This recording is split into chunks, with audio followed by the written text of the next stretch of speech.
ان شاء الله النهارده جبت لكم وصفه حلوه قوي لكيكه الحليب الساخن بس بالشوكولاته، وكنت منزله وصفه بالفانيليا.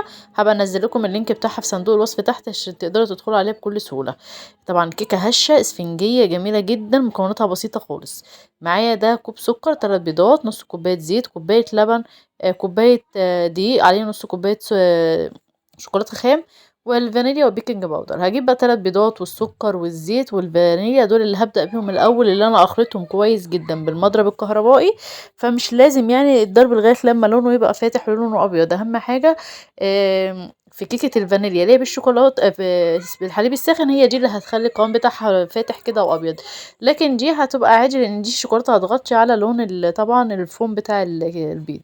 وهنزل بقى بعد كده كوبايه الدقيق ونص كوبايه الكاكاو الخام الاسباني، عليهم بقى ايه باكو بيكنج باودر ورشه ملح، وهقلبهم كويس جدا في الخليط لغايه لما يبقى معايا قوامه تقيل قوي كده زي ما انتم شايفين.